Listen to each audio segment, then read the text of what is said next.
Another week, another drama, and we're back and we're going to try to do some damage in this beautiful yet traumatic tournament, Title Tuesday. Maybe the strongest tournament online.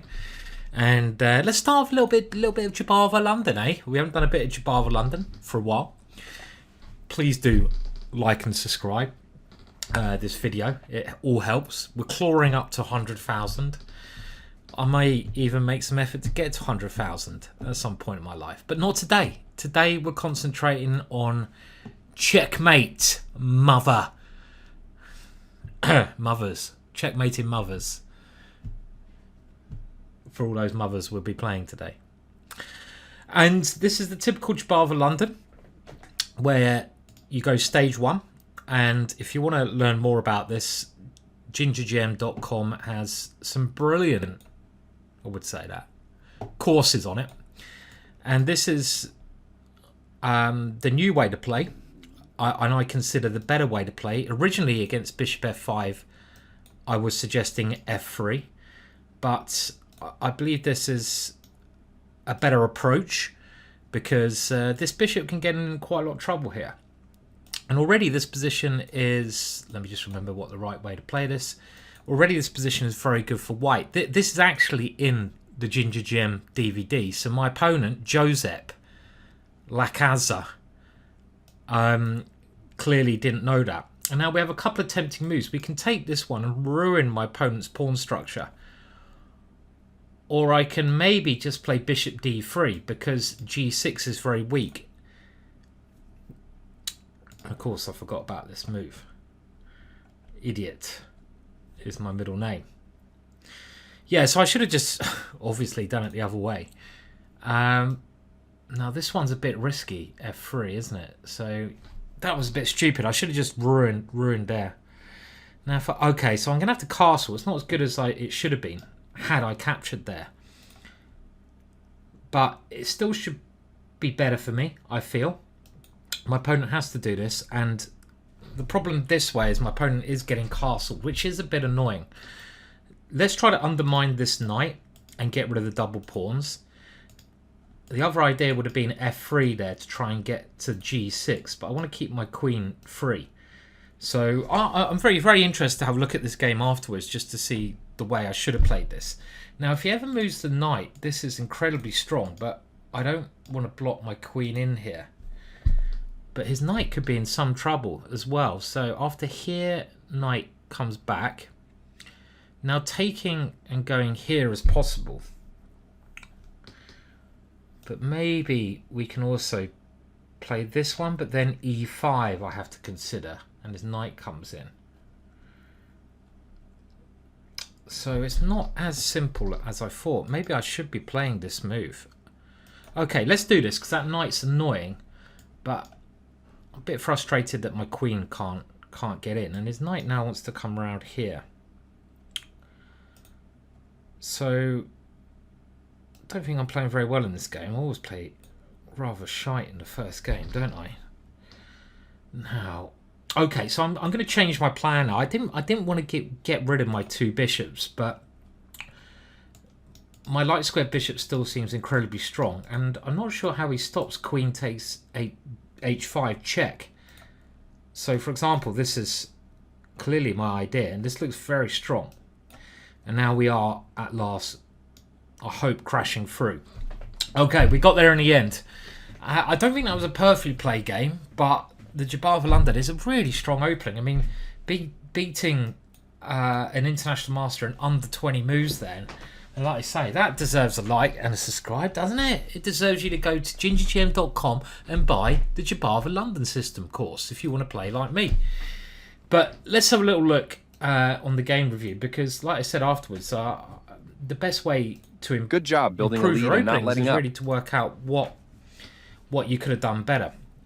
And someone said turn. I do apologise for the game review. I should have worked out. I never really prepared Title Tuesdays. I might do 2 Title Tuesdays today. That'd be a treat for someone. Probably not me. I'll probably kill my, I want to kill myself at the end of it. But I haven't worked out how to turn off the coach and he's bloody annoying. So I will have a go at that, and I will get rid of the names of my opponents at some point. But for now, let's just have a look at how I could have played this better. So this position I've analysed all before. I know it's good for white, and here is all normal. And look, I mean, look at that for an advantage. It's a massive advantage. Already I'm +3. My opponent played forwards, because if he comes backwards, this is just very strong. He can't defend that one. For example, knight g8, I've had this before. Queen d3 is the move to play, and the bishop comes here, and black is in all sorts of trouble. So knight e4 I've never had, and of course just taking the knight is so natural. So I should have just taken here, and now this pawn is undefended, and of course this makes so much sense. Maybe as I warm up I'd play like this. There's no way my opponent's going to stop me winning a pawn, and probably winning another pawn, winning the game very quickly. My opponent completely lost after 12 moves. Now bishop d3 was tempting, because if he goes knight takes knight, bishop takes g6 is strong. But I have to admit, I forgot about bishop b4. And I'm still doing well. I castle. My opponent plays the right idea. He's got to keep his knight here as long as possible. And now I should have played f3 immediately. This move still better for me, but I'm losing my advantage. And here, I was thinking about taking and going c4, but I thought he'd just play c6. And I can do that, and then I go queen c2 and f3. That makes a lot of sense. I missed queen c2. So I played this one, which I think is also good. And here, his most natural retreat seems to be a mistake, because now there's no way he can stop this idea. I think he should play rook f5 and give the exchange, but of course that should be losing. So all in all, actually a pretty smooth game. Even though I didn't play the best moves, I even played the second best moves and got an alright position. That's alright, isn't it? 1 out of 1.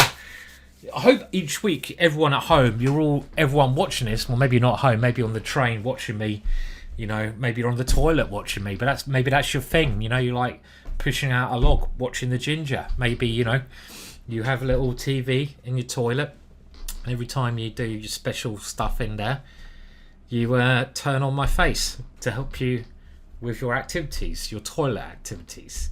If that is you, you're bloody weird. And I'm a little bit weird for even thinking that, aren't I? Very strange. But I hope each week you predict what openings. You should play like the GingerGM bingo. What openings am I going to play? How many points am I going to get? How many times I'm going to swear? I try not to, but I get very emotional, you know. Very emotional. And I hope you play the GingerGM bingo with yourself or with your mates. Get some boozies, beer in. I'm making up words now. And, you know, play the GingerGM bingo. Sounds like fun, right? Okay, now I will pause at my end, but you're going to get the next game coming at you any second now. All right. We're in with the second game, and I'd like to start strong this week and get my mojo rising. Great song, great band. One of my favourite bands, probably my favourite band. And I think, I'm going to go for the Dutch this week, but I'm going to try my Stonewall, the Rapport Dutch. And if you go to chesspublishing.com, you will see that I've written an article on this. But also, if you subscribe to the GingerGM newsletter, some of that article will release free there. And it's a really interesting system where you start with a Stonewall on the bishop on e7. So this is stage 1. So it's a little bit different to the classical Dutch. It's good to mix things up a little bit. If you're playing the same old shit week after week, you're going to dry up, frizzle up, and turn to an old prune that never becomes a butterfly. And prunes should become butterflies. And the whole point of this opening is you whack the knight into this square, and this is a useful move to play because I want to take control of that square, the e5 square. And you may know what the next move is. The next move is the critical move. Well, not here. I want to keep the bishops on the board. Pressurize that one. And here, h5. This is the Rapport Dutch. It's amazing how effective this opening is. My opponent, a very strong player, but already this idea can I think, be very scary. Now, this is an interesting reply, I have to admit, which I haven't seen before. Now, do I go bishop takes and just push on? Do I need this bishop, or do I push on first of all? Let's just push on. I have to admit, I'm not an expert in these middle games as of yet. I need a bit more practice in them, but I am really enjoying playing them. So I want to, I need to play another like 100 games in this kind of middle game to, I think, become better at it. I'm going to take this way, but I'm really enjoying the idea of attacking over here when I have had this so far. I've had it in one classical game. I don't play that much anymore. Already I'm quite liking my position because I feel like I should just be able to take here and be fine. But I'm going to flick in this move first just to see how my opponent captures. If he captures the h-pawn, I'm going to go for mate.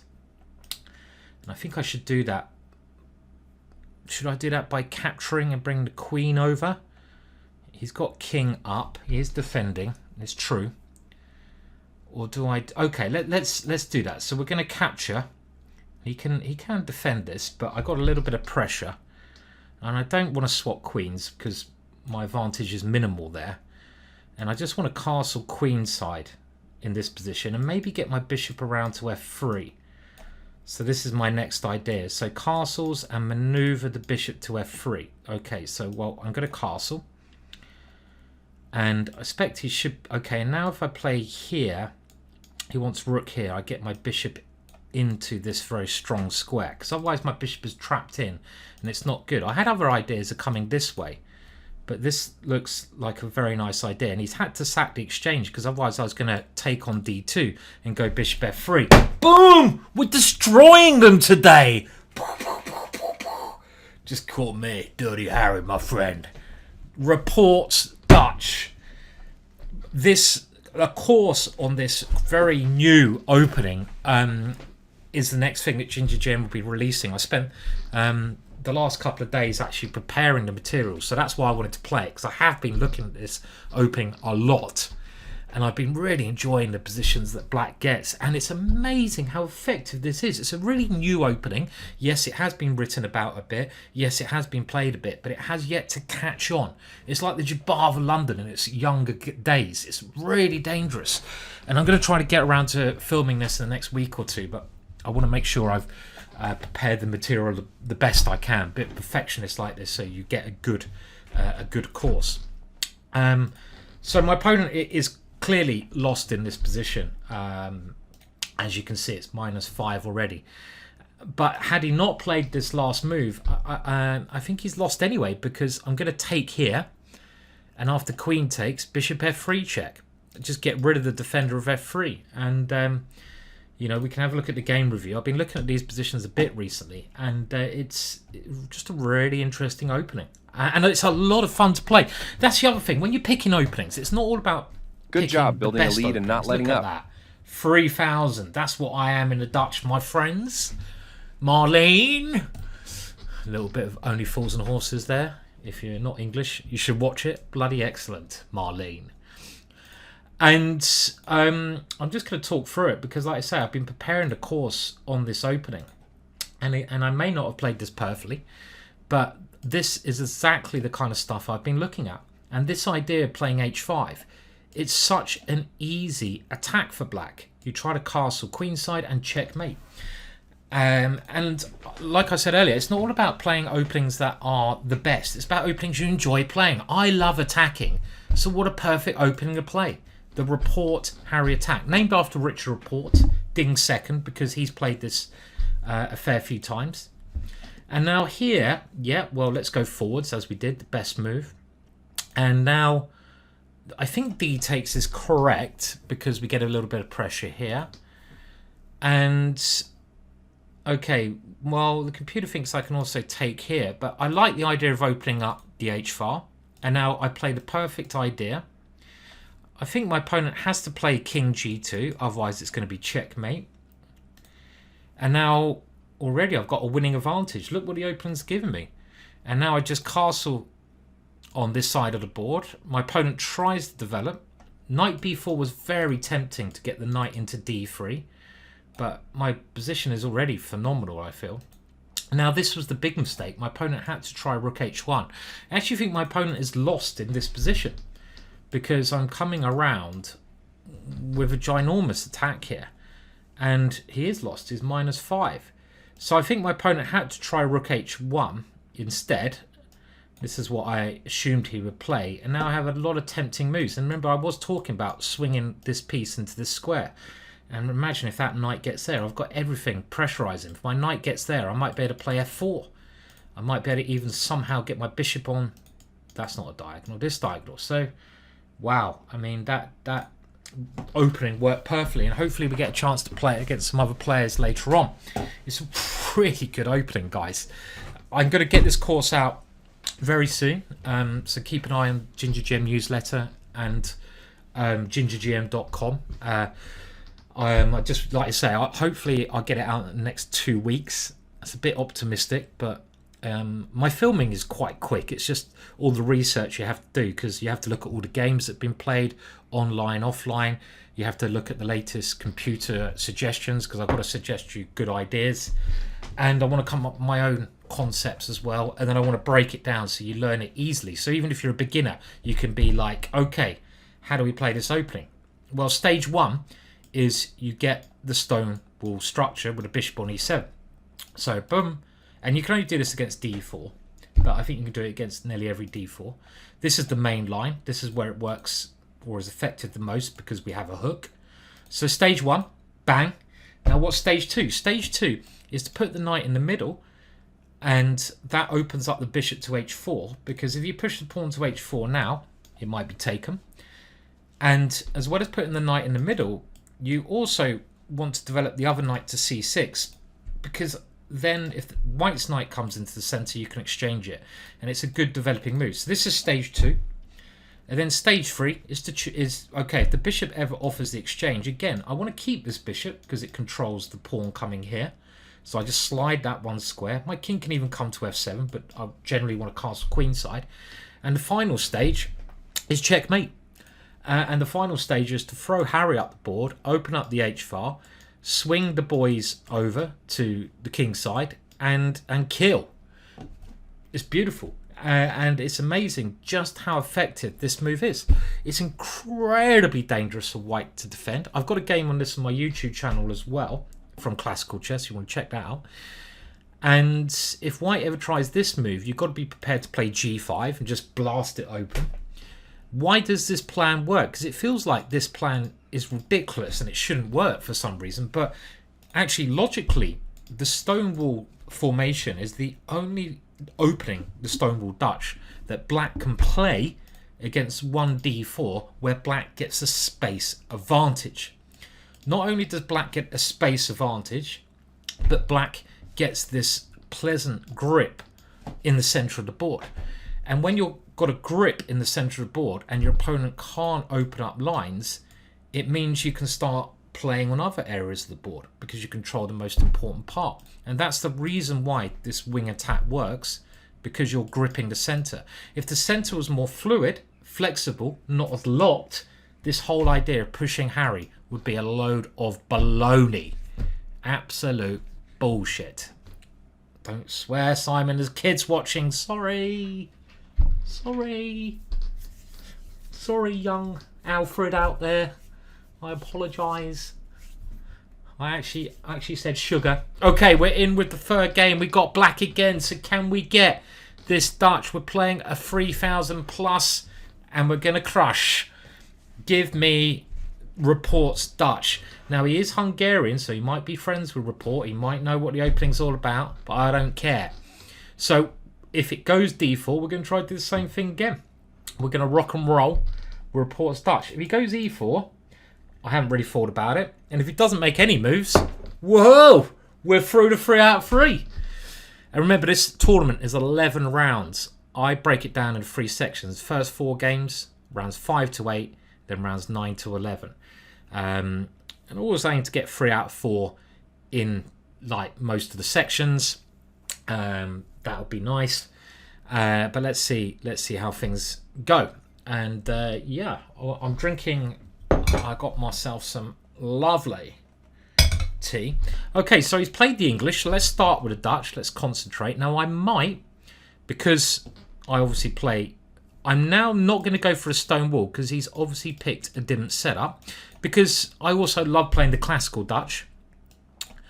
I have a lot of fun with this opening, and I'm gonna go for this setup because I like it, basically. Now I'm wondering what I'm going to do if he plays D4. Do I take that one or do I push forwards? Probably push forwards, keeping the position closed. I can take and bring a knight out, but this pawn gives me some possibilities. I could even sack it here. That is kind of mentals. Yeah. Oh no! Don't. Oh, I nearly did it. But then I looked at you guys and I thought, no, Simon, no.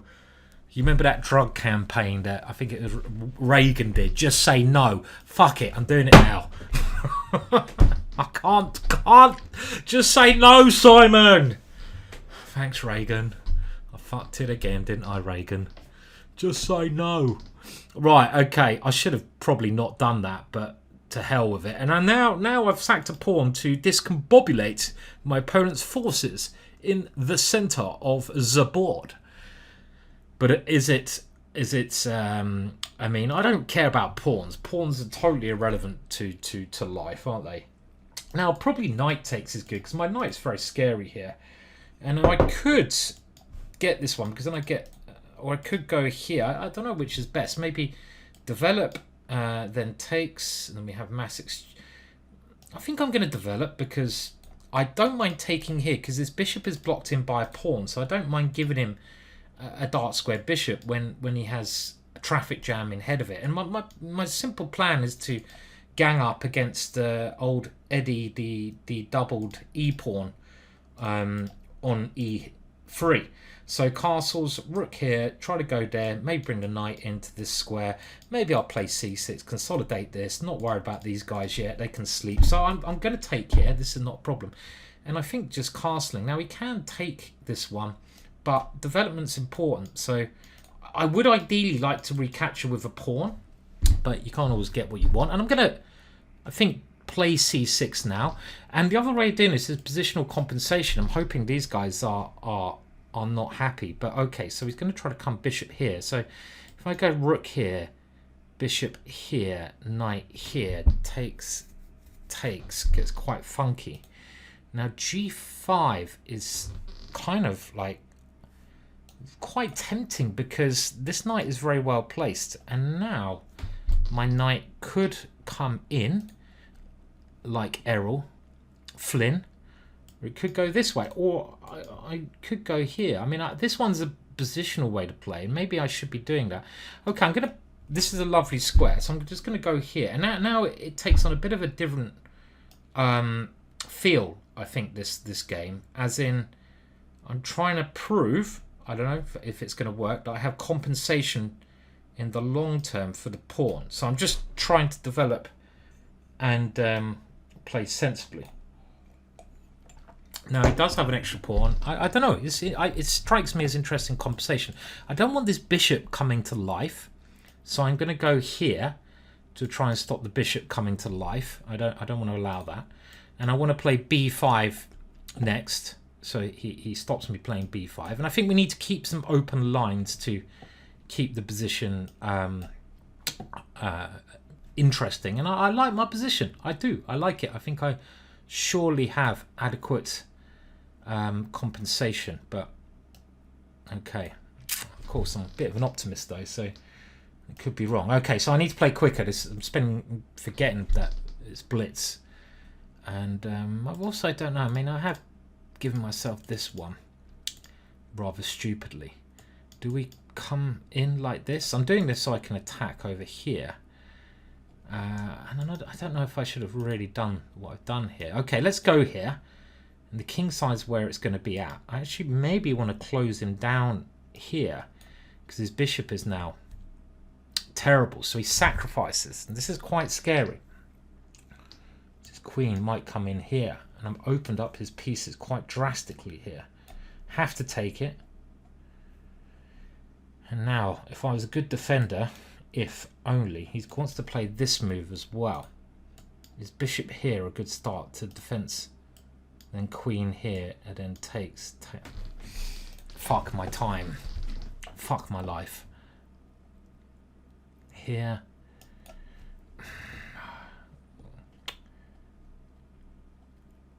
I'm not sure about this. He comes in here. And, okay, well this one was also very possible. Now he takes here, doesn't he? Fuck. I wish I had more time. Where did my time go in this game? It seems like I was mumbling shit. And now I've just fucking lost. Oh, that was a bit sad, that was, because I think I had a good position there, but I've just, like, lost the plot there. His sacrifice was actually very tricky, and I didn't have enough time to deal with it, but... I must have had a very good position there at some stage, so that was a little bit sad how I fell apart. So I'm going to have a look, and let's have a look. I think the opening was all fine. Yeah, it's about even, which is, yeah, you know... I mean, I probably should have given that pawn, but who cares? Yeah, it just seems like I'm a pawn down according to the computer. But okay, let's fast forward. I think I had very decent compensation, and you can see my compensation seems to get better. And here, I'm actually better. So my idea was not completely mad. And I don't think taking here was a good move from him. And I actually think around about this position, because his bishop's terrible. His extra pawn is terrible. I have more space, so I'm doing very well, and I was very confident. But I'll tell you what I did wrong. Now in hindsight, why did I open up this area of the board? This was shit. And again, excuse the S word. Well, don't. It was shit. Because actually, by playing this move, I put my queen on the wrong area. I thought he was going to castle queenside, but then I played b6. Do not play b6 now, because I don't need to. I should be concentrating over here. I could even play g4, bring the queen in. I could even try to get the knight around here and bring the queen in. Don't play this move. This was a mistake, because after takes, I'm not really doing anything on the queen side. I've given him a way in. So this was the first error. But I'm still okay. Okay, I'm still okay. Still all right. h5 fine. h4 fine. And now after this move, this sacrifice appeared to be very strong. So maybe I needed to play, you know, some developing move first. But let's have a look. And it was strong. So it was actually his well, I say sacrifice. It doesn't even seem like sacrifice. Was good. And I kind of just overlooked the fact that he could take this one.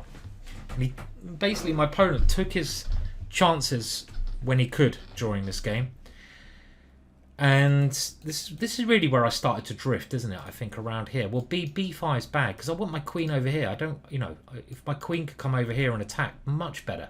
What's this doing here? So actually b5 is where I started to drag. And in hindsight, just like the computer says, get the queen over to somewhere like this, like you do in the Dutch. Swing it over. It makes a lot of sense, because then this idea is a lot worse, because you just come in and take the h-pawn. And I think he would have been in quite a lot of trouble here. Okay, but after he took here, was there any way I could survive? Well, I actually played the best defensive move, but I had no time now. And yeah, it's no good, because here, if I take his bishop, he takes my bishop and he wins. And queen e6 would have been the best way to grovel bad ending, but opposite colored bishops and an h-pawn. Actually, maybe I'm a bit surprised it's that bad for me. And this move here, yeah, well, I just forget about this square, but it's already gone by this moment in time. So, a bit of an annoying loss there. To be sure. But we'll try to come back. If we win the next one, we get to 3 out of 4. And sort of playing all right. It was only a couple of moves there, wasn't it? I played most of the game well, but against these guys, you know, moves like b5, moves like h3. You only need to make these small errors and your opponent grasps them. But I had a good game there. Good position. We'll pause, be back for round 4. And by the way, before we do that, look who's playing today. We've got, I think, the Holy Trinity. I don't think there's anything holy about 3 of these guys. We got Hikaru, And we have Magnus Carlsen and Hans Niemann. And look, David Howe is playing for the first time in a millennium. He's a bloody good player, David. So we'll take a little break. Be back with some more Billy O in a jiffy, old boy. Okay, the jiffy is over, and this is the game we really want to win, because then we get to 3 out of 4. Well, I mean, you don't normally want to lose any games, do you? Let's be honest, unless you're in the wrong game if you want to lose. And I'm going to actually now try. I'm just going to experiment, and I'm going to try and play the system. Maybe the Rapport's Dutch, colours reversed. You know. Experiment. That's what chess is about. Now, this is considered to be a good way of meeting the stone wall, but I'm now going to change plans because I think there's an idea of playing g4 that I was looking at, which I quite liked in some of these positions. But now I'm looking at this, I'm thinking looks like a load of poo because his knight comes in here. So what was I thinking? Well, I've got to stop the knight coming in there. I don't really want to play this move, but what else do I do? So maybe h3 is a bit premature. Mixing up my variations here. It's okay to experiment, but not always. Okay, well, we got g4. His knight comes back there. I'm going to go for a more traditional stone wall, because at least the good thing about the stone wall is even if things go a little bit wrong, your position is fairly solid, so you can fight back. It's quite hard for black to break down. And now I'm going to play g4, otherwise what am I doing? And he moves his knight to the most sensible square, trying to come in. And now I'm going to play, well, I was going to say like Botvinnik, but one of Botvinnik's favourite manoeuvres was in the stone wall, trying to get the bishop here. And I want to complete my development by putting my knight here. So this is one way you get this bishop into the game. The other way was bringing it here. So my opponent was trying to get some pressure with this one. Okie doke. So do we come here? I don't really. This is a little bit frustrating. I'm going to play a3 just to hold things up over there. I was hoping that I'd put his knight out of play by taking here, but it's not necessarily true, because b4 I capture and I hit his whatever that one's called. Nay. And now my bishop probably should come here, but then I expect he'll block it in with f5. f5 doesn't really get me anywhere, but let's get the bishop into the game anyway. He should play f5, because otherwise I might well have this break releasing. And the position is very blocked, probably fairly even. And maybe I'll connect my rook's next move with this, and then I'm going to try to push over here. Okay, so he didn't stop f5, but f5 maybe not a worry. Maybe he's trying to come into this square, take control here by bringing his knight in. Quite a manoeuvring game because it's all blocked up, but that's fine. So f5's not a concern, right? Is that right? They even tend to b4 here, which is quite a wild move. Knight here, very playable, but then his knight comes into e4. So I'm playing so slowly for a blitz game. Simon, you got to move. Okay, I'm just going to move now. I'm thinking like a classical game. I'm just going to play a little bit more, well, a little bit quicker, should we say. Now, I've got to get rid of this knight. It's too strong. Knight takes. I'm going to offer the exchange somewhere, one of these two squares. And I'm just going to try to gain some time on the clock. Very tense game, this. This is more of a traditional stone wall. Taking there, he comes to b2, so we don't do that. And first of all, got to get rid of that knight, because this is the downside of the stone wall. My opponent's played it quite cleverly, is this one. Now, I nearly always want to take here. Is this idea this? This is normally not a very good way for black to play, because, I don't know, it feels like this exchange only helps white somehow. Unless black has a defined idea. But if he goes g5, I take the knight. Very important, like I say. Maybe his idea is f5. Well, he comes back. And, again, this idea not quite hitting the mark. I Or is it?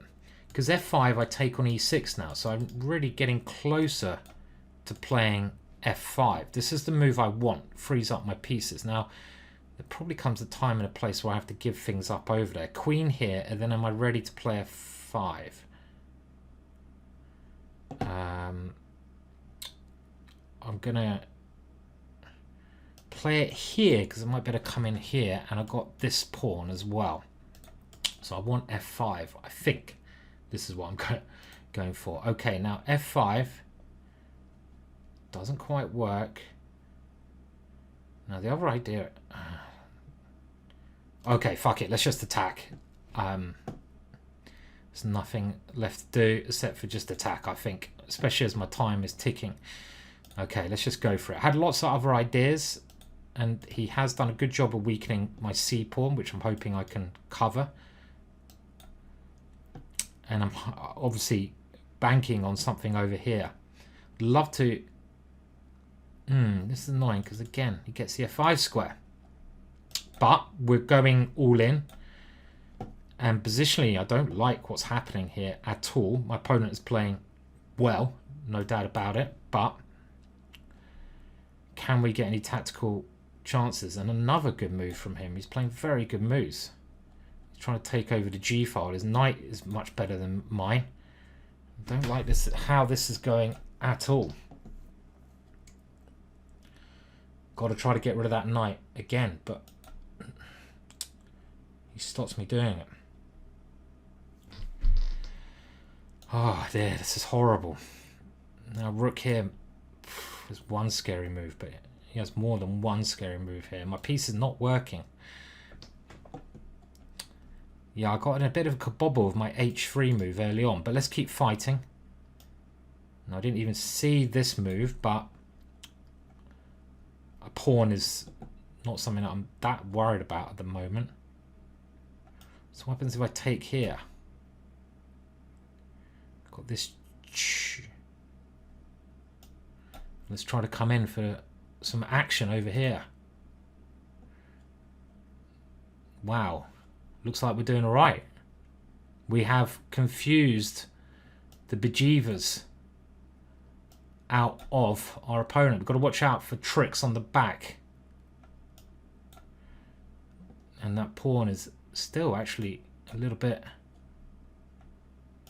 annoying. So I'm just going to try to cover this pawn. There might have been a nut checkmate there, but this should do the job. We won!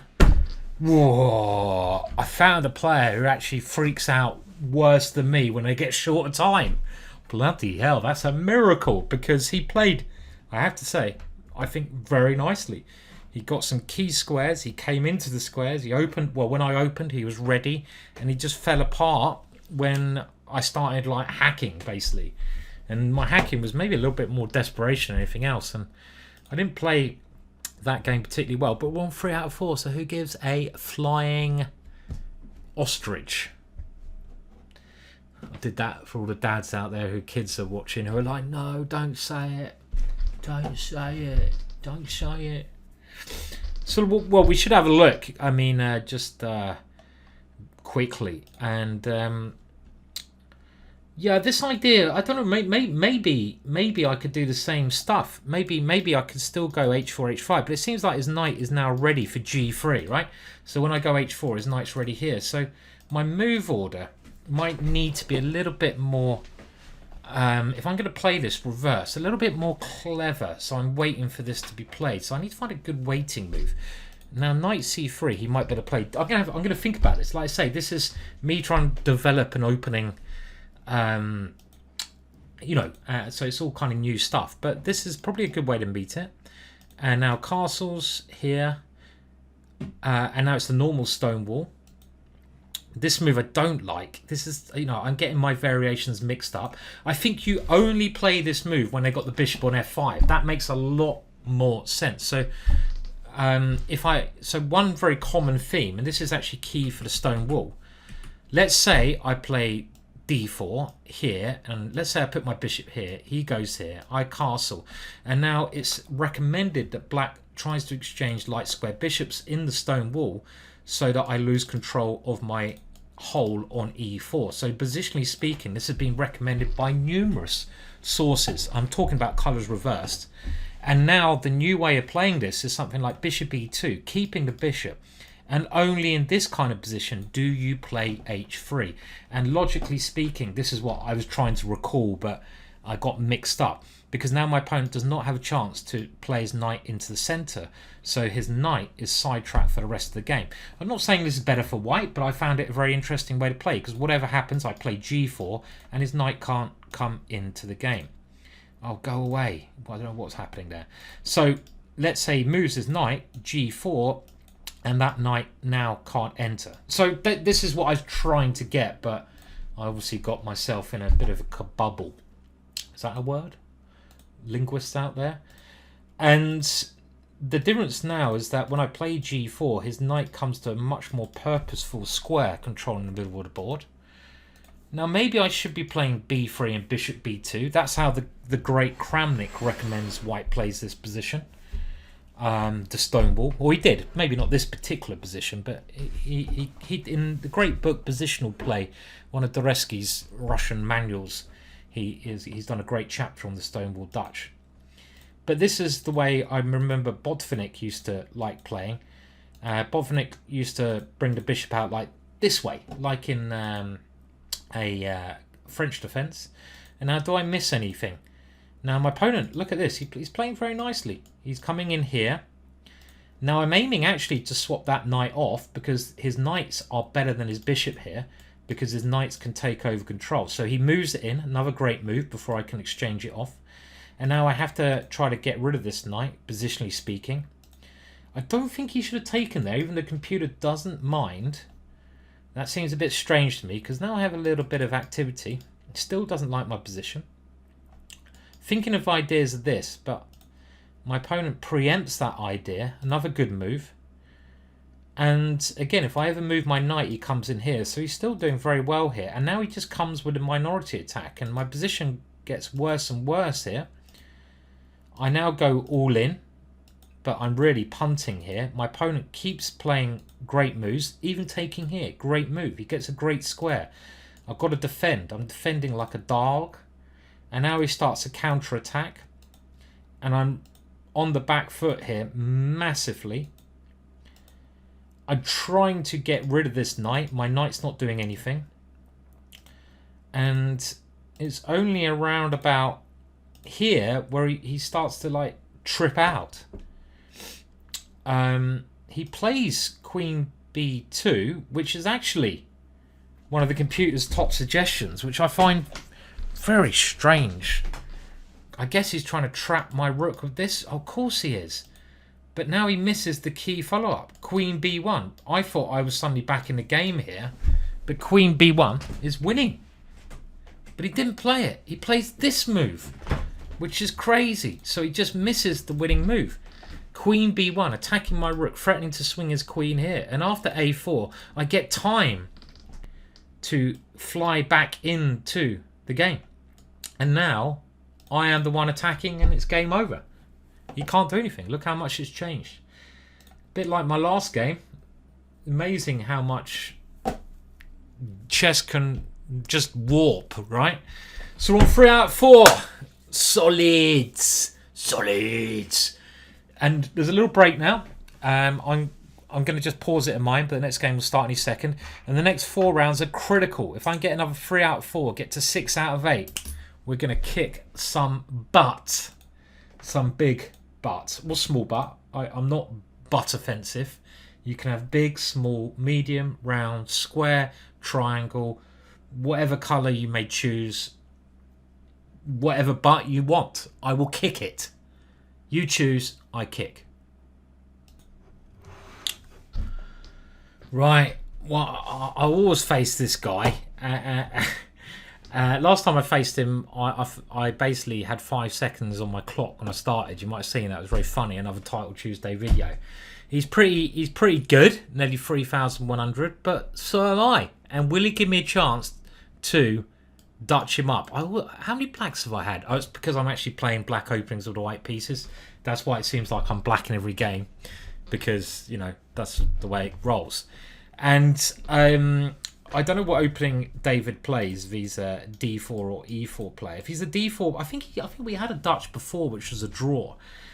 If he's a D4, then I definitely want to try out against a world-class online blitz player. This system, this Dutch system. But saying all that, he plays this. So let's go for a Sicilian. And do I play the Lowenthal, or do I play? I'm gonna play the Dragon, because the Dragon is a lot of fun. I don't know which line. I don't know if I'm going to go A6 or not.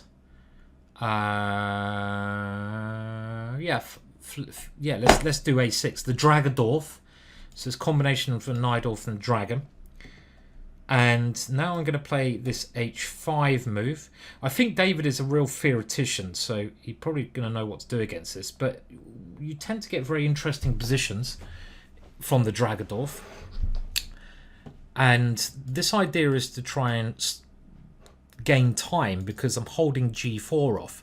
And I'm also holding his standard idea of Bishop here off. Now this is the best move. The bastard knows what he's doing. Okay, let's continue developing.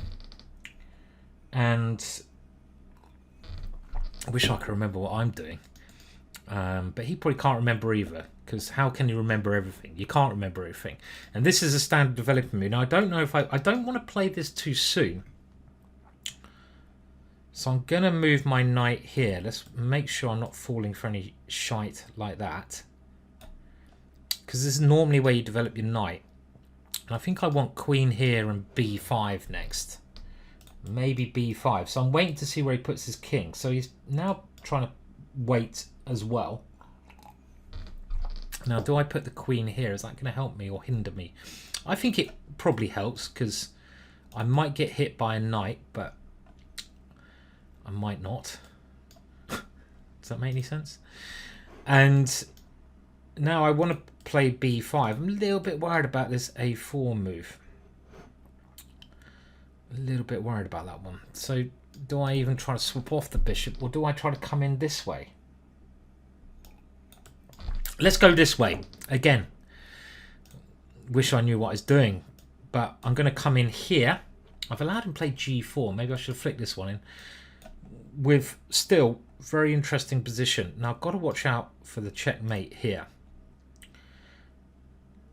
This move takes and some knight jump. But first of all, I'm just going to hold up g4. And now let's develop this guy. And hopefully I can do stuff over here. Okay, so maybe he wants takes and knight here. And wants e5 as well, right?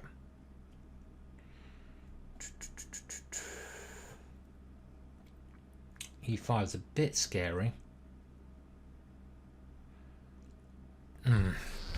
Where's my counterplay here? I'm moving very slowly as well. Come on. Gotta move a little bit quicker here. I mean, do I castle? I mean, maybe I should just castle and not.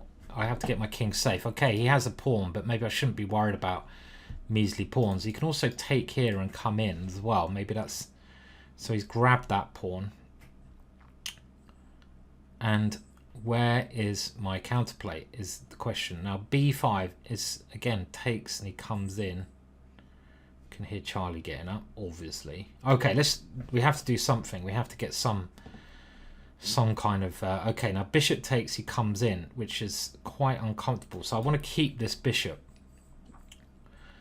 And obviously this is now a threat. And is this check a threat? Not at the moment.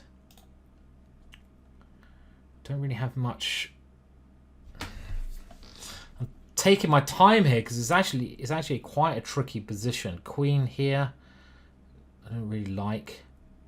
Okay, I'm going to have to go here and just try to get these pawns going, I think. No, he's just threatening this. The position's pretty shite, isn't it? Okay. This opening did not work well. We have to try get some tactics working, but I don't believe it. And he's played all the, I imagine, top, good computer moves in this, and the opening hand didn't really quite work because he knows what he's doing, this guy. And, I have no time, so didn't really get the kind of position I wanted. And this move is, it's just good, yeah. I can't really swap queens off, but what can I do? And my time is too bad. Didn't go well this game. I got nowhere to move my queen. Unbelievably, my queen is lost, and we can resign. Okay, that was tough. It's getting a good opening against these guys. I mean, I obviously picked a bad opening there because I think, as the computer will say, I know this line is a bit dodgy when they go bishop c4, but I lost my way there. I didn't get enough counterplay on the queen side ever, and it's one of those games where you really got to be quick. So I'm just thinking, without looking at the computer, what I think mentally I've probably done wrong. And I started to, maybe this h4 is just too slow, and maybe this whole idea of bringing the knight to c4 wasn't good. So let's have a look what the computer gives. That'd be my impression. So, okay, so this position probably should go b5. The problem is that can be hit by a4 if he then decides to go that way. So this move, I don't think I would do this plan again. But it's not the end of the world, this position. I'm worse. And here I played far too slowly. This is bishop d7, even though it's a computer's move. I don't like it. It's a bit too slow. This holds up g4. But now I can't put the bishop here. This is clear. But already you can see my position is not that pleasant because he's got this very simple plan just coming through the middle. And I can't really get any counterplay. This is very slow. I'm not really getting what I want here, and it gets worse. And now I start to get very worried about e5, which will blast open the middle. So I give him the pawn, and I just fail to get anything going. This is a desperate attempt at counterplay, but his knight is just too strong now, and I'm kind of losing. So it was really losing without a fight, this game. And now he comes in, he hits the pawns, and again, a rather desperate idea, trying to release my bishops, but it never works. I didn't really ever get into that. Defending game. from a worse position is one of the harder things to do in chess. Let's see how you could have bounced back. I never really got a chance, even though it predicts my rating to be so high, which shows you how crap the chess.com system is, because I certainly did not play like 2850 there. Maybe if you knock off 1,000 points, you're nearer my estimation. So okay, we've got to win the next 3 to keep on track of getting 3 out of 4 in both sections. And I still think that opening's very playable for black, but you've really got to know what you're doing. And my opponent, again, I think he played, like I said, perfect. And if we go back, I'm just thinking, and this plan, I know this plan of putting the knight on c4, it didn't really help me, did it? Because, okay, I win the bishop pair, but if you get checkmated or your king size dropping, who gives a flying Brazilian dodo? You don't, because your checkmate ends the game. So this whole idea of going here and here, I don't like. It's too slow. So b5 was what I was considering playing, because at least now if you get the knight into here, you might be able to take with a pawn. I was just a little bit worried what would happen if he now switched his king over here and went for a more positional plan. This kind of scared me. That's why I didn't like this. So actually, could I go knight here and now play b5? Aha, because I want to open up the b file really, so I can try attacking like that when things are a lot more unclear. So this is the better way of doing it. I rushed putting my knight into this square and taking the queen. That was a bad decision. And this, again, the computer likes it for white, but this looks a lot more playable. Let's just see, after rook here, how bad would it be now to take with a pawn? Well, actually, the computer indicates it's flipping horrendous, because my opponent can do something nasty in the middle with this, and I'm going to be getting whipped on d8 somehow. Whoosh. So actually it's not easy, right?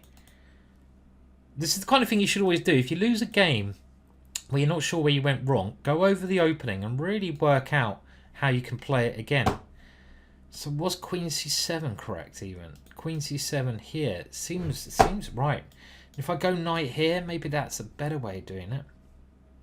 But even then, how am I attacking? How am I attacking in these positions? Doesn't seem right to me. So this is the critical line at the moment against this variation of Dragdorf. And again, I haven't looked at it for some time. So what I'm going to do, I'll do my research on that privately rather than throwing my thoughts at you now.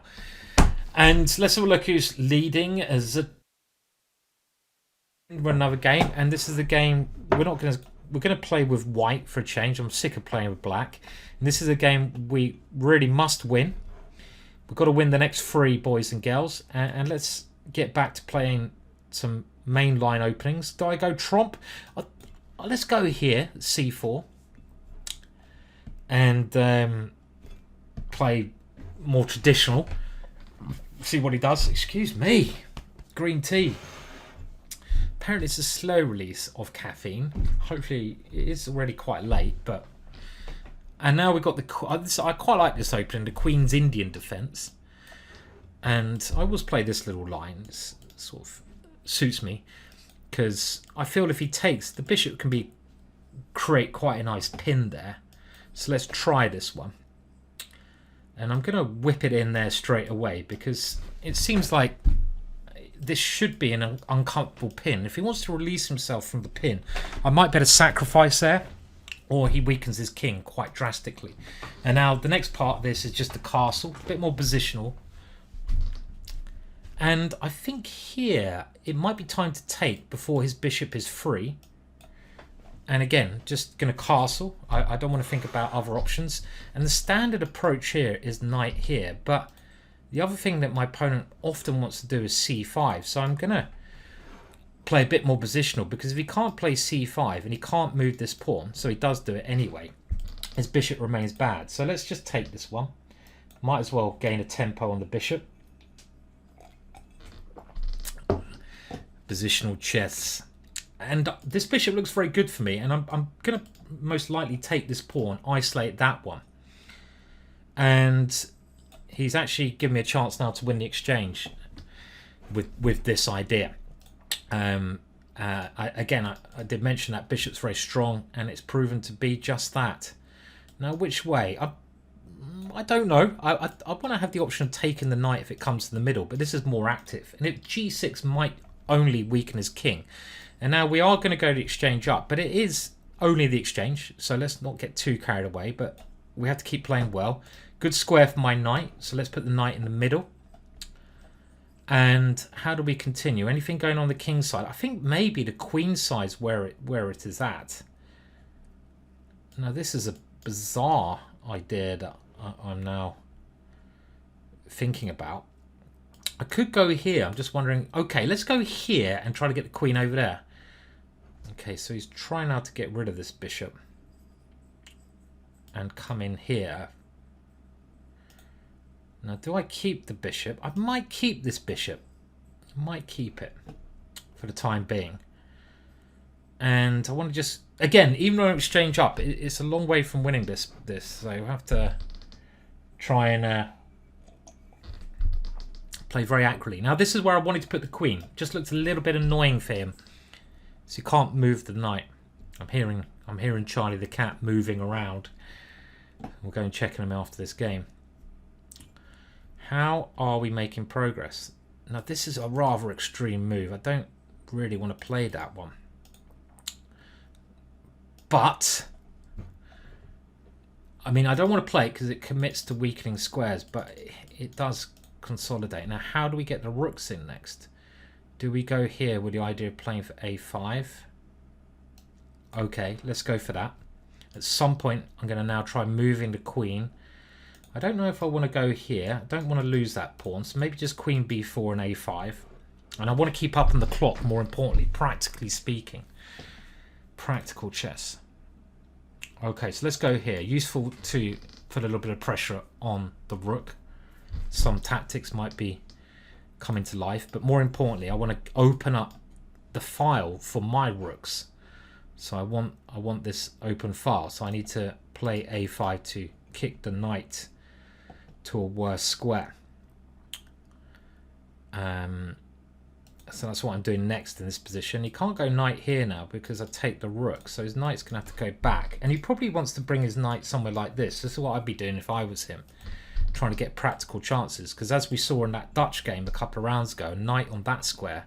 And it's funny how I've ended up in this bloody Dutch system again. Okay, now can we come in? Because I don't want that knight to move. Or is there something more tactical? Let's play quickly. And here... Don't really want to take it. Now, let's not try to trap my queen. I'm hoping I'm not trapping my queen. I'm hoping I'm only helping my position. He's put himself in a rather weird scenario here.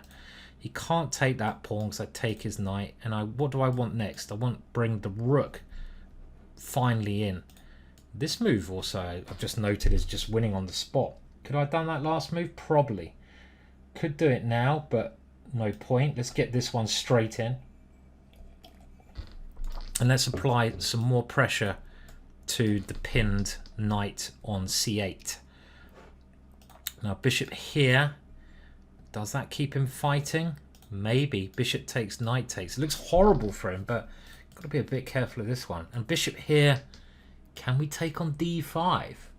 Because he's pinned all over the shop, and I threatened there. It's one of those ones where I'm kind of half tripping, but I don't see a problem with this. Because there's a lot of pieces to calculate here. Okay, I'm going to take that one because it's check, and I like checks. I'm going to take that one because what the hell? And now, is this check getting me anywhere? Or is there something very clever with my queen here? It's going to take there then. Should be a win here, but where is the win? Can't see it. Can't see it. Okay, let's just come back because we keep this option available. And he's pinned down and he's fallen straight into it. So his position is obviously losing there. Okay, next game will start any second. Let me just check on cat. All right, so we're into round 7, I think. And like I say, I normally break this up, as you know, into thirds.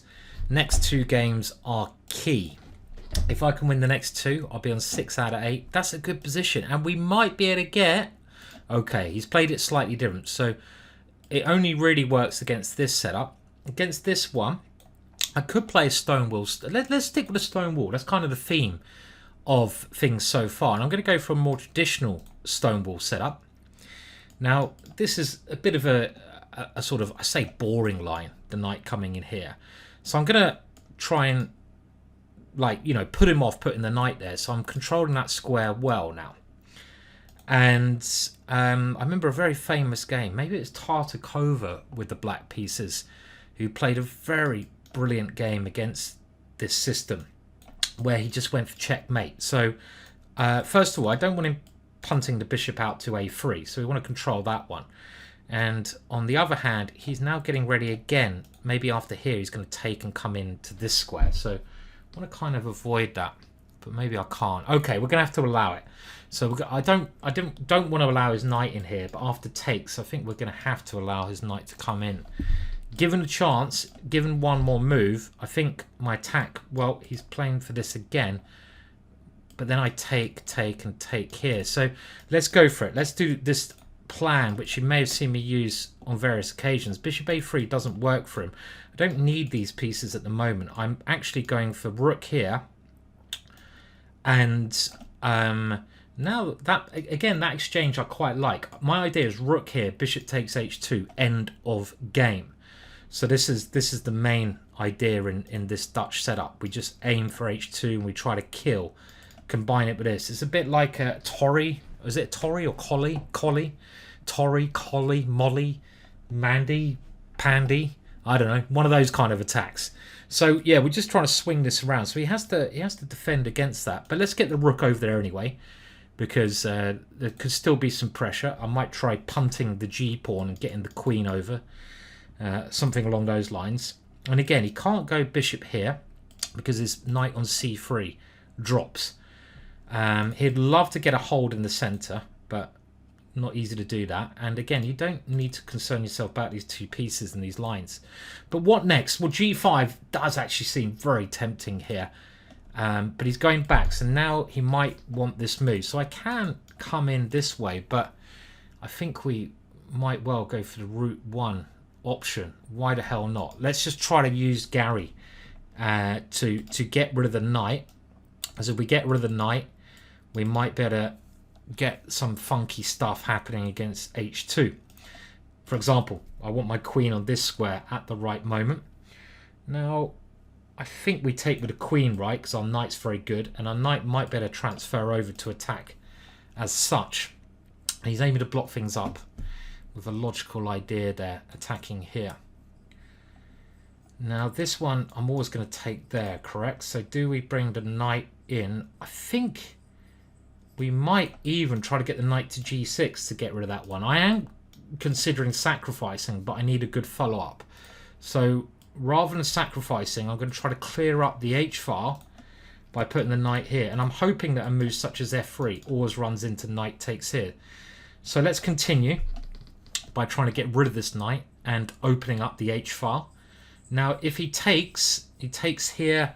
This is the more logical move in my eyes, because now he can't play f3 and I've got the f-file. This is looking very nice for me now. This f-file, I mean, the major thing about these two pawns is he can't break with f3. Now, queen takes might be best, but I like this because I might be able to get a rook to h8. And if he ever plays h4, I've got the extra idea of g5. You can probably hear Charlie's bell here. So this is a long-term attack, just trying to come around here, trying to bring this rook to h here. So he would love to exchange queens, but we're not having any of that. None of that, please, sir. So where does my queen want to go? What's the best? Doesn't matter. Okay, maybe not too much. We're gonna maybe even try this maneuver, queen here, but that looks a little bit extreme. Hello, Charlie. Charlie wants to. As I've said before, I have to take the cat for a walk because the cat is 21, an old boy, and he always seems to get up at this time during Titled Tuesday. Typical, right? But we can't blame him because he's very old. Okay, so my opponent is now getting some counterplay, so we can't just flaff about. Is it time now to come in here? And okay, let's go for it. Let's go for this maneuver. And g5. Oh, shit, he comes in queen here. Didn't need to do it like this.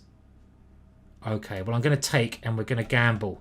He takes, I take. Is this... I'm really just throwing it away with this g5 move because he can take here. And it's very, very messy then. Okay, I'm hustling now. I really have thrown it away somewhat. This check now, big check. But, oh man, it's very long time, so I've got to keep the pressure up. You're right, Charlie. Be with you in a minute. Okay, let's just keep attacking, keep the pressure on. And he's getting himself in some trouble here. I'm always going to counterplay, but okay, we win. I've got to pause. Interesting game. I threw it away at the end. Otherwise, it was a nice, smooth victory.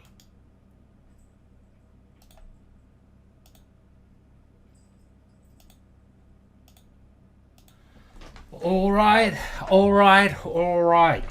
I just want to have a look at the end of there because I let him in, didn't I? Which was rather stupid. And it's just that he was short of time that gave me the win. But my position seems overwhelming around about here because I'm just going to try to checkmate him here. But I didn't play it well.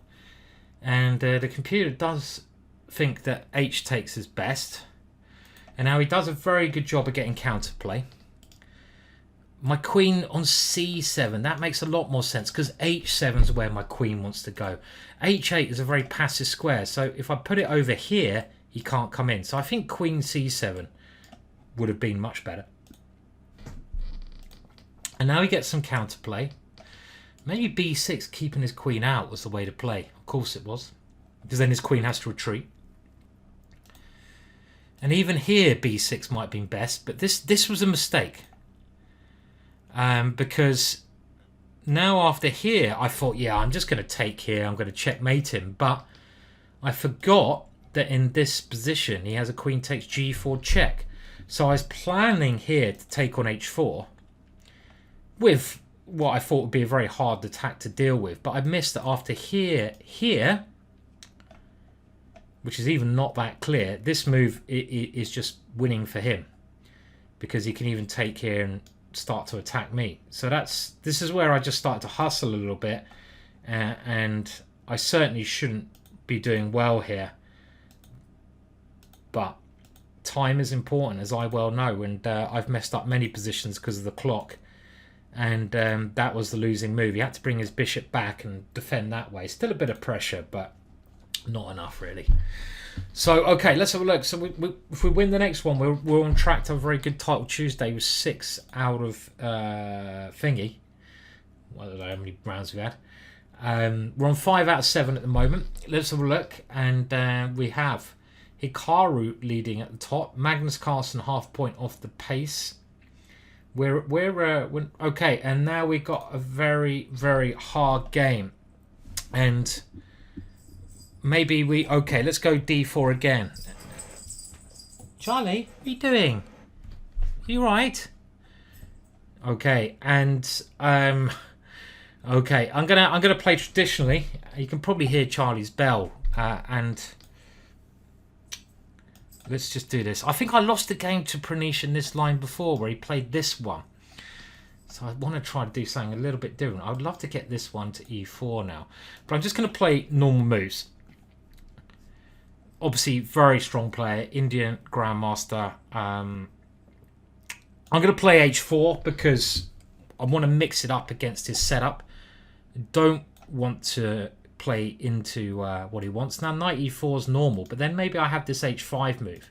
I'm making this up as I go. I think that's quite clear. And now, can we, or should we do something weird? Like try to exchange off, or do we just play more traditionally? Let's play more traditionally for now. Bishop e2 and c. He can play this if he wants to, but not here. And I might try to put a rook on d1 because I want to put him off this break. And he's trying to get this break in. So I think I'll just step away for now. And if he does break, well, okay. Probably taking is correct. Let's do that. And I want a castle queenside. If he takes with a piece, well, takes he's going to have to take with a knight, correct? So that maybe helps me. Now, of course, he has this one as an idea. Now, I could castle kingside and play it positionally, but not really my forte, is it? Now, knight here, also interesting, because I've got to blunt out his bishop. His bishop is the annoying piece. Maybe I should be castling kingside in these positions, because this is very dangerous, isn't it? The more I look at this with his bishop pointing down. But I'm very tempted to go for some... Okay, let's go for some wacky stuff. So g5 would be normal, and then I'm trying this one. This is what I was saying by wacky. This looked interesting, but probably shit. And now he's trying to loosen me up over there. Okay. Now rook here takes, rook here takes, bishop takes here. I don't really want to allow that. So I'm going to castle and go for it. Taking big risks here. Now my bishop at the moment seems okay here. And he's trying to loosen up with this one. So things are getting quite critical already. Now, okay, we have to try and get the rook in. If he comes here,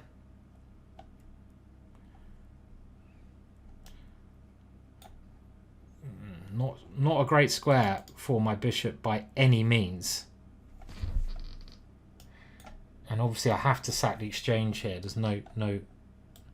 I might just be crumbling, but just need this one more tempo. Is there any way I'm going to get this win and it'd be a big attack? I don't think so. Even Queen F6 here. This is also dangerous. King moves, rook comes in. It's looking a bit scary, isn't it, guys? Don't really want to go for any of these lines. Okay, we have to run. Am I going to get a chance to have some fun here? How big is this check? Looks big. Just try and defend. My king has f3. I think, but I could easily be miscalculating this one. This is my idea. So he's re-sacrificing. And g4. I have to go here. No choice in the matter. And am I getting mated? Would not be surprised if I am. My king is certain. I never got to his king in time. He played some very punchy moves in the middle there. What? I'm a pawn up. Okay, I think we have to go here now. I was thinking about coming here, but it's just junk.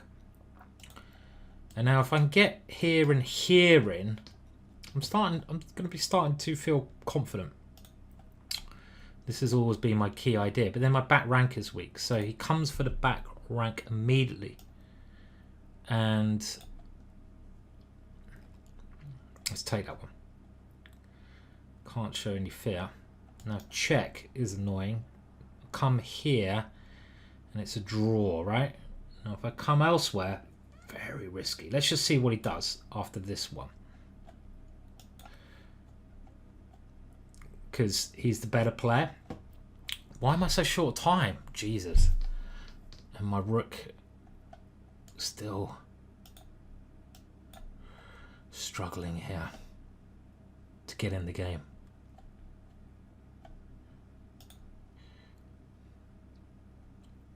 Want this square.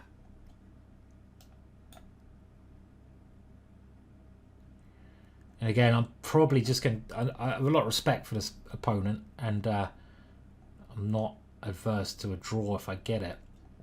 But...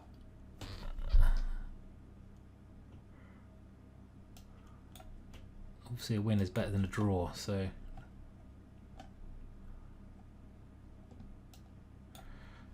Am I getting mated yet?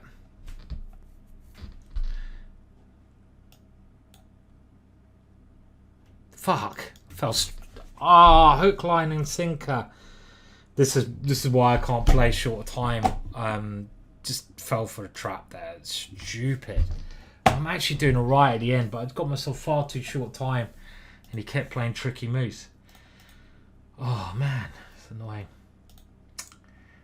Okay, so you can see here I am doing pretty well, but it's just the time. And actually, even at the end here, I'm doing well, but I just forgot about this move. I just literally forgot about this move with my time situation. And yeah, it was time to bring the queen all the way back, and I'm probably winning here. Fuck! So, frustrating. Okay, well, what are we on? We're on 5. A little bit disappointing at one. We're going to try to get to 8 with a good, strong finish in the last 3 games. We're getting some chances against these 3000s, which we haven't been before. So, one of these weeks, I'll bloody pounce upon them and rip them apart. Just need to keep a bit more focus. So, little pause at my end, but you'll be back with the next game any second. Let me cry some tears of pain, as usual. This is what I do every Tuesday now.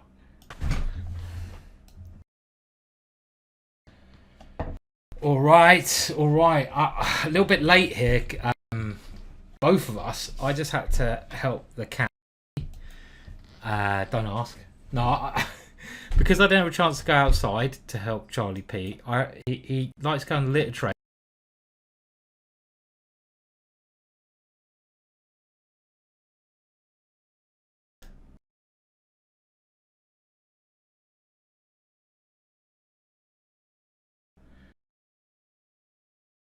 recording normally. I had to just start and stop exactly. The useless thing it is. And quite a lot this G5 move, which is generally just not very good. But it's quite fun. You get some quite interesting positions. I don't know if I should have taken it first or not. And you've probably seen me do this loads and loads of times. It's fun for blitz chess. And I also do it in classical chess because I'm a bit of a loony tune. And it's positionally motivated because this knight is a key knight. So you're, in some respects, trying to pressurize that knight, which I'm doing here. And I'm actually going to take with my knight now rather than exchange queens. My opponent wants this, so let's not allow him to do that. And I'm just going to go rook here, and again, just try to get an attack generated. Interesting position, I think. Not sure who's better here. Just wondering about my queen now. And my king, but we don't worry too much about the king. Now, can my queen come over here? Maybe. I say that very hesitantly. Here, he takes this one. So maybe this, but then he comes in here. Then, yeah, I really want this move, but then he's going to take, and then there's a... Maybe that's all right. Maybe I need to go for that. But his bishop's very good then, isn't it? It's annoying. This is a good move. Actually, okay, so... no, but then it looks a bit dodgy. And if I take here...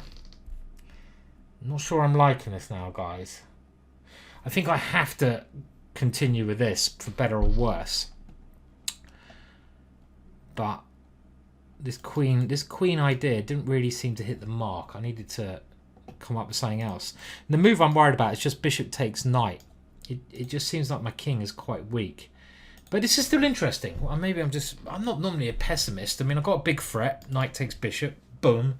Winning the game. That's why I think he has to get rid of my piece here. A move like g3 seems a bit risky to me. Maybe it's playable, but I can throw a knight to g4. And I've got some funky stuff happening.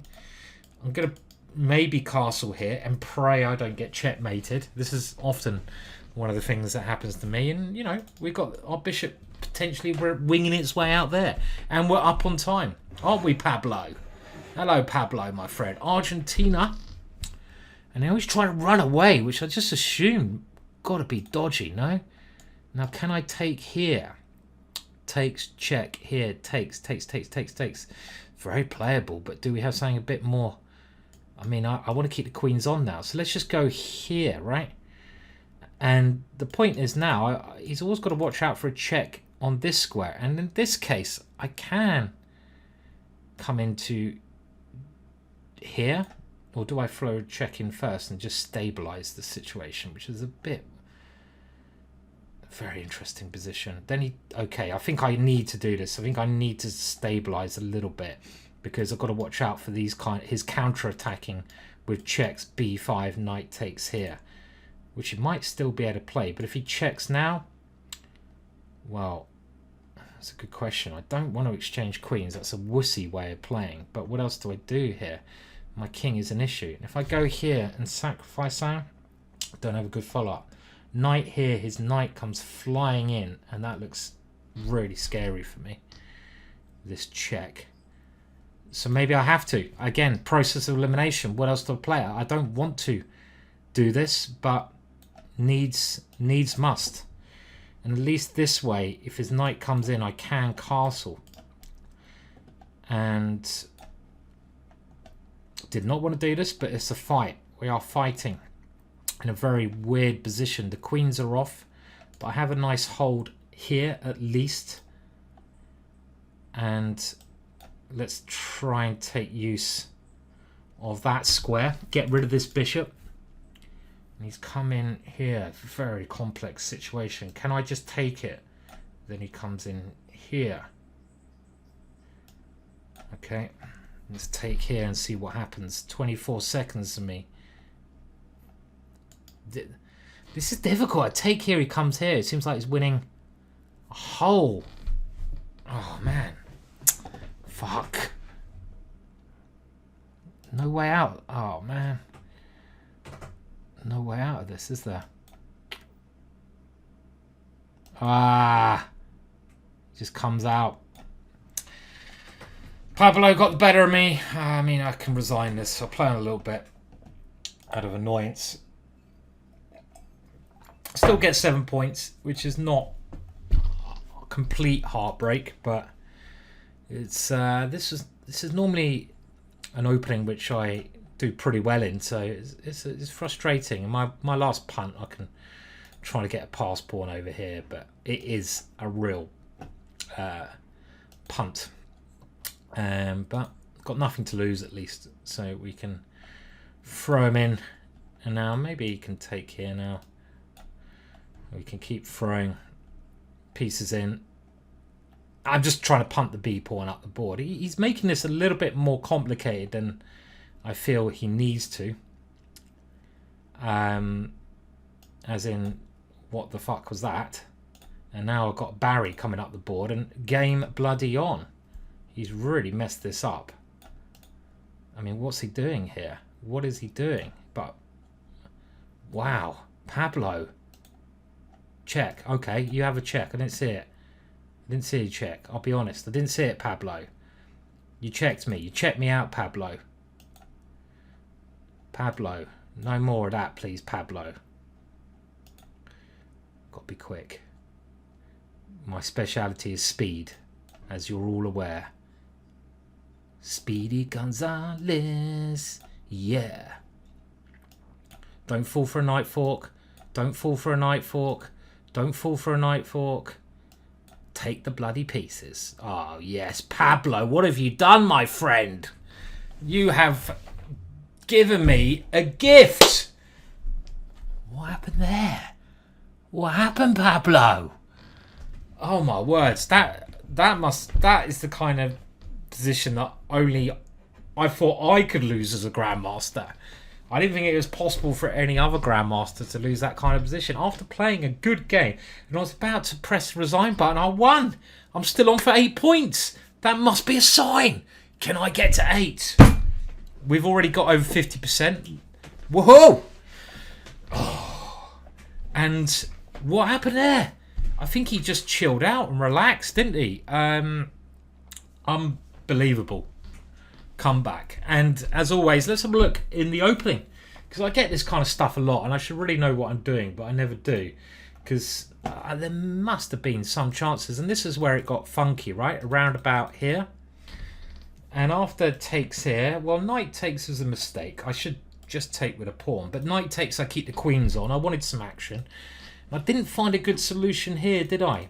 Maybe because my king is. Let's use that S word. It's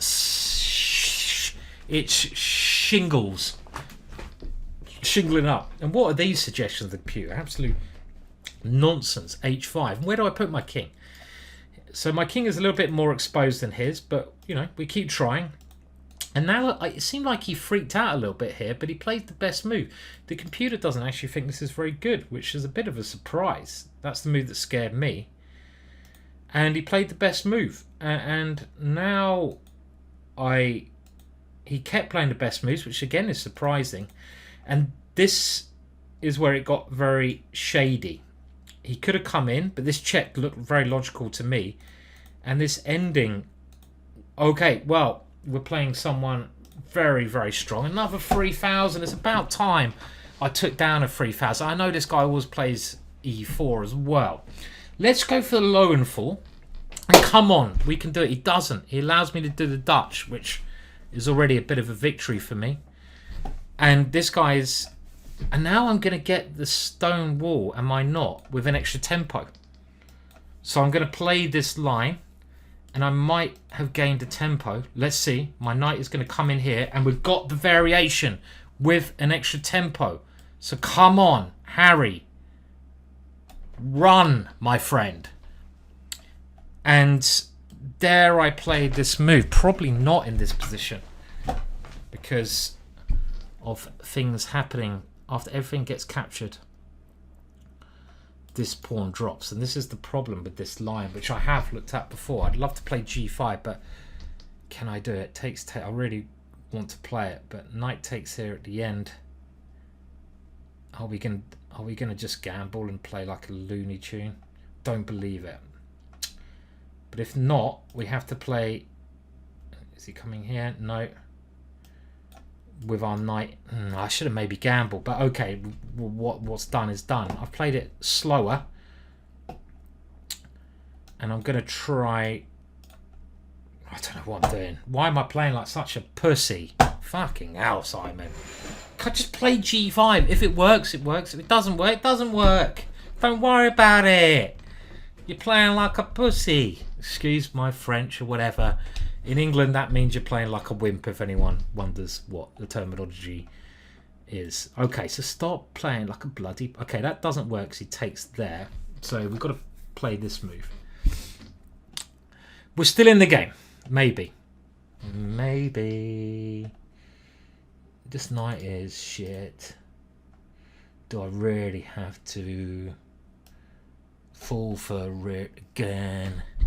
Okay, so we're doing this. I don't know why. That bishop is a great piece, but what else to do, you know? And if he takes... I'm just trying to get some attack on the king side going, but here takes here and takes here.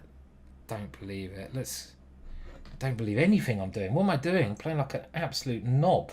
Oh, fuck it. Let's do it anyway. Once you start playing like a knob, it's very hard to come back. A knob forever. You start playing like an idiot. You might as well just like continue, because it's too late, isn't it? You've played like an idiot. Just bluff it. Yeah, I mean, this is obviously the move. Now I want to go here and take here, but I don't believe it. So here, takes, queen takes. Absolute nonsense. So we can't give a whole piece. And yeah, I'm not playing this game well, which is annoying. I need to make sure. I mean, I'll have a look at this afterwards, because you know, this knight c3 is the good way of meeting it. But I haven't, when I've been preparing the material for this course, the one move I haven't got to is knight c3, because I know it's the critical approach from white. So I've looked at all these other ideas. That quick win earlier, I had this, but I haven't looked at knight c3. And the one thing I do know about knight c3, when I have done my bit of research, is that g5 against this setup is not as good, because after a mass exchange on this square, d5 is weak, and that's a key point. And you've got to know these key points from certain tactical exchanges. So we will have a look at that again. What's my opponent thinking, by the way? Why is he even thinking? Have I got some idea here that I haven't seen? I mean, I guess my idea is to take and go queen c7, but I don't know. I mean, I don't really have any idea that he should be scared of, to be honest. So bishop here, I mean, this one is just not working, I don't believe, is it? And takes, queen here, queen in here, takes. I don't believe this either. I mean, takes, queen here, nothing. I've got to get rid of this bishop before it comes here, so we've got to take this one. Don't see anything else. And now, can he come in and just keep things under control? Takes here, f3. I think he can, but I've got to take this one. I have no choice now. Gone this far.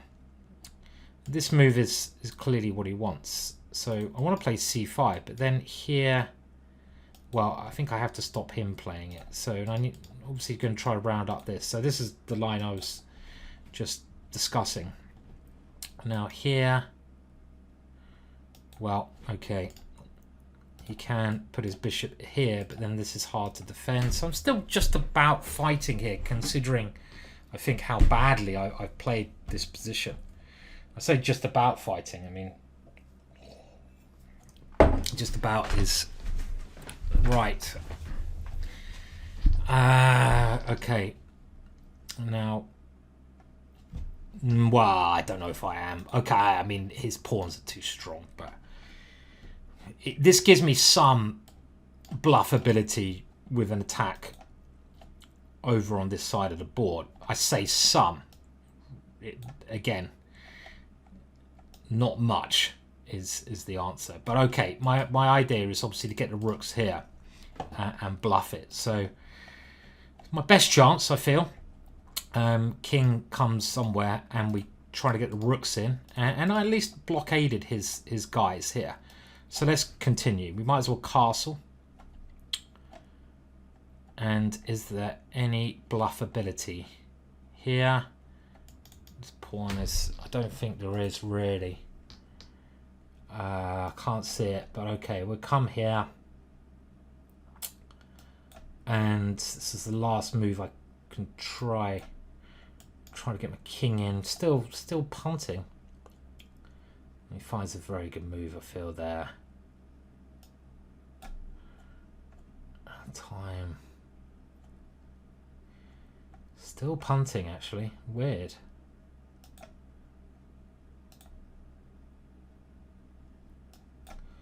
Still punting. It's just a pawn.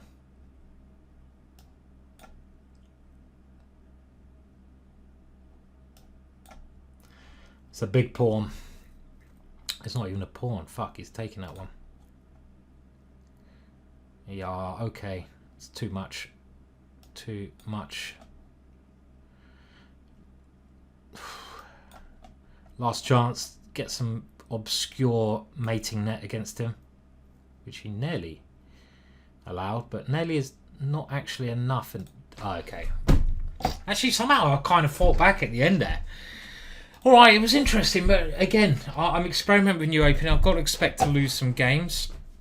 Annoying one to lose, yeah, rightly. But let's have a. I'm more interested actually around about earlier on what the computer's going to say, because this position should be very playable for me. And now I know the computer doesn't always agree with this strategy.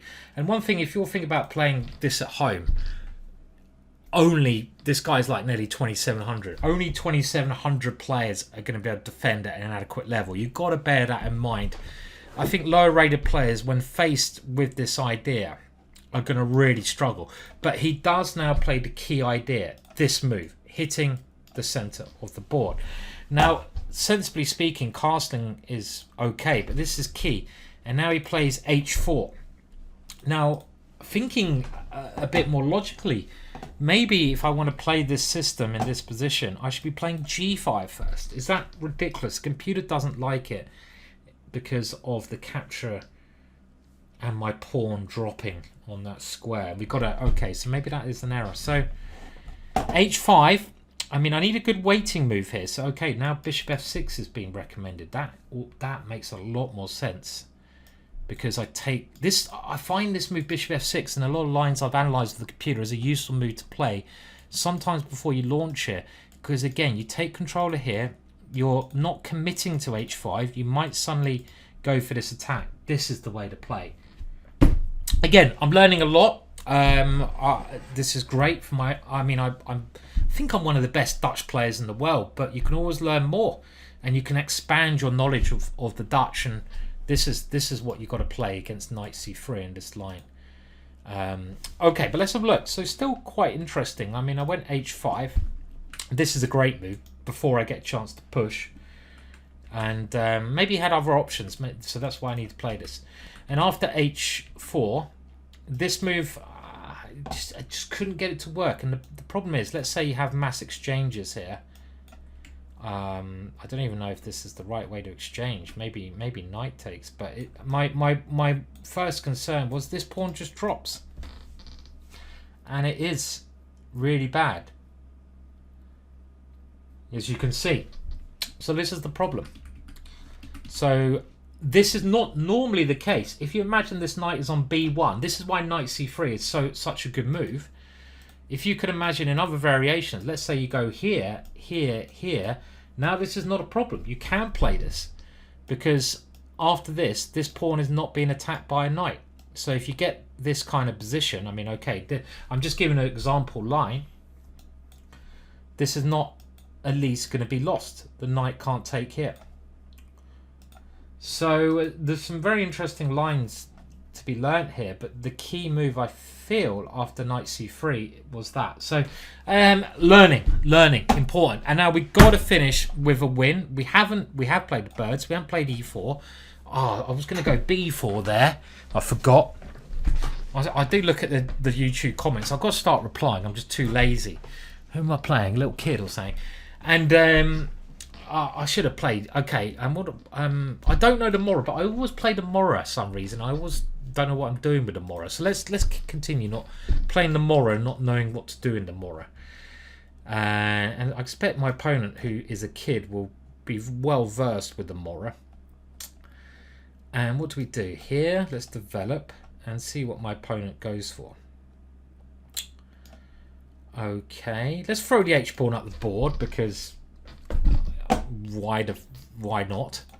And now if he comes here and here, okay, so he's trying to, okay, am I losing something? I don't think so. So at least I get my pawn back. It's a bit of a boring way to play, but the Mora is not particularly great. And actually this position is shit for me, isn't it? This is a good move. The Mora is shit. Why would you play the Mora? What pile of turd? And now I have to give up the bishop pair because of the pin. So this is, again, maybe a problem when you don't know theory, right? Now he's also going to grab this one a lot of lines. So, okay, let's try to exchange off one of those bishops. And we got to... This is not why you play the Mora. You don't play the Mora for get a miserable middle game ending. You play the Mora to attack. My opponent d5 move, very good move there. Probably very principled, meeting a wing move with a central move, giving a pawn back to get the initiative. But okay, this position is playable. It's playable. It's not great. It's playable. And 7 points. We want to get to 7. So far this year, we haven't got less than 7. Because we've only played one tournament. And we've only lost 3,000s today, and I'm learning. This is the key thing. Trying out this new Dutch, which is a lot of fun, and it gets you some really exciting positions.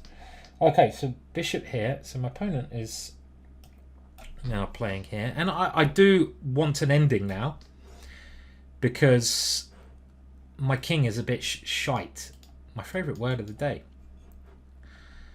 So I'd be very happy if he takes here, which he doesn't, understandably. So my king's got to run away now. And run it does. So at least now I've kind of half-assed castled. In fact, is that what you call it? Half-assed castled. And the thing is, if we get to an ending, he's got a bit of a weak pawn. So positionally, it might not be tragic. If he moves his rook now, queen here, the rook comes in, I lose the tempo. So I'd probably just have to step back. But then he moves his rook in here, so... And I say he, I think it's a she. My apologies, Anastasia. I wasn't looking at names. I've rarely look at names, and that's me being an idiot and assuming my opponent is a male. And very, very much apologise, Anastasia, because you're playing very well, and I will stop misgenderifying you. Don't like my position. Here, rook comes in, and that just seems a bit... With ideas taking my knight as well. I don't like that. Here, the rook comes here. I don't like that either. So what do I do? Here, I drop a pawn. That's... Okay, so can we go here and try... If there's a check here, I come here.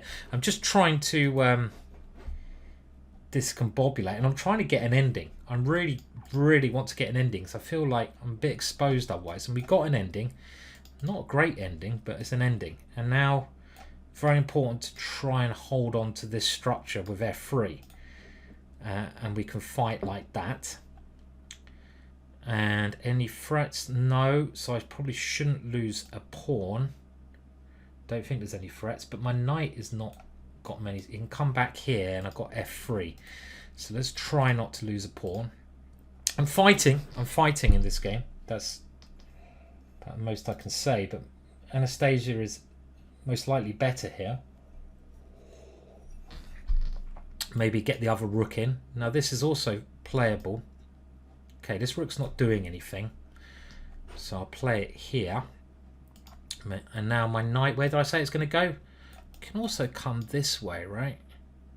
But I like e3. e3 seems like a good square in the middle where I can aim to fight the bishop. A little bit loose going that way, and I need to just try and keep stabilised. But f5 now might be playable, and f4. So f5, knight here, f4 takes king here.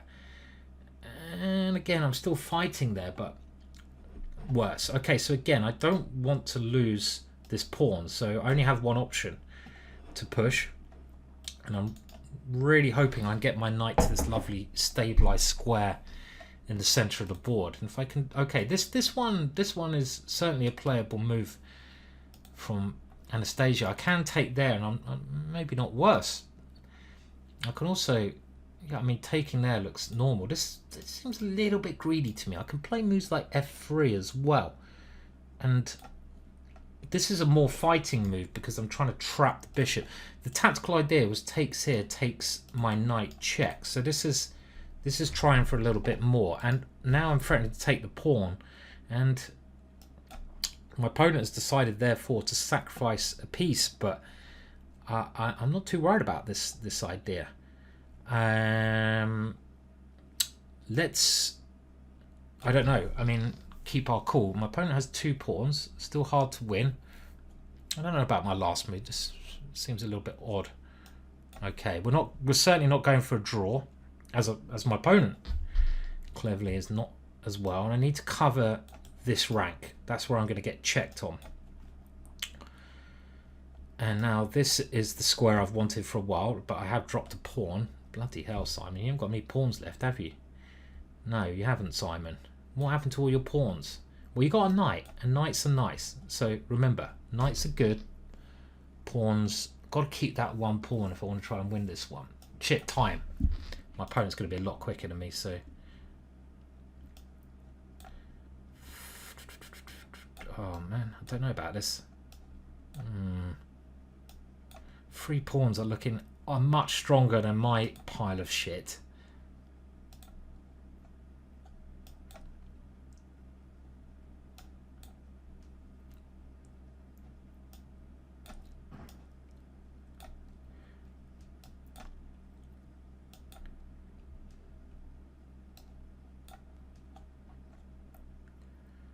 Should be a draw, but both of us can lose this. And how am I going to try? I'm going to try and win because I ain't got anything better to do on a Tuesday. I'm trying to stay at the pubs, you see. So I'm trying to win this, but this is where I probably try too hard and end up losing. Like, really trying to lose now, probably. Well, you got to try in life, haven't you? Doesn't God love a trier? Is that what they say? I'm not sure I agree with that. Because look, these pawns are getting bloody dangerous.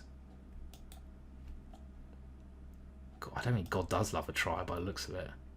Okay, we've got another pawn. Good. No, oh, careful. That would draw immediately to this check, so we need to do this.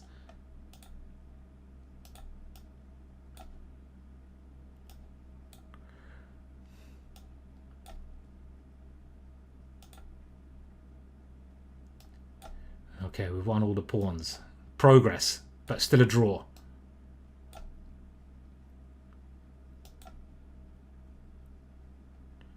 Still a draw. But I'm going to make her suffer a little bit there. Ooh. Now, I've got to bring the king up slowly. Good move from my opponent. Nearly run out of time there.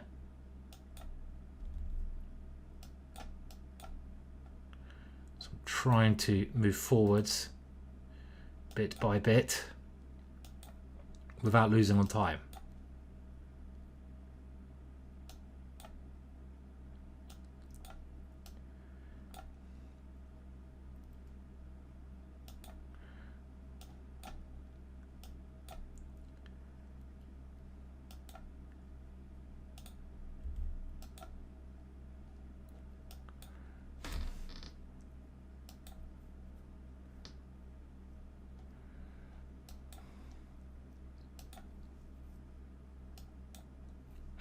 I should give this up first, but you've got to make them suffer. They're young. Oh, nearly. And I'm worried I'm going to lose on time shortly. Probably a draw now, surely. Okay, anything else I can try?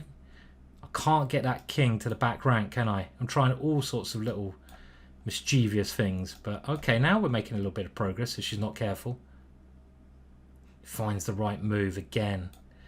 Oh, dear. She's playing well. Okay. Now we've got the king to the back rank. Now we're getting pushed back ourselves. I had some chance there to cause a little bit of a nibble. Okay. Oh, that was a 127 move grind, and yeah, that's enough chess for the day. Well, maybe I don't know. I don't think I'll do the later on one. One's enough. My brain can't do two of these. Talk a load of crap at the same time. Thank you, everyone. Like and subscribe, please do. And yeah, we had some fun Dutches there. We hopefully learned something. We've got to pick up our quality a little bit if we want to do better. But what do I get? 6.5. It's a bit shit, but it ain't too shit. It's solid shit rather than ruddy shit. And on that note, I'll see you again another time.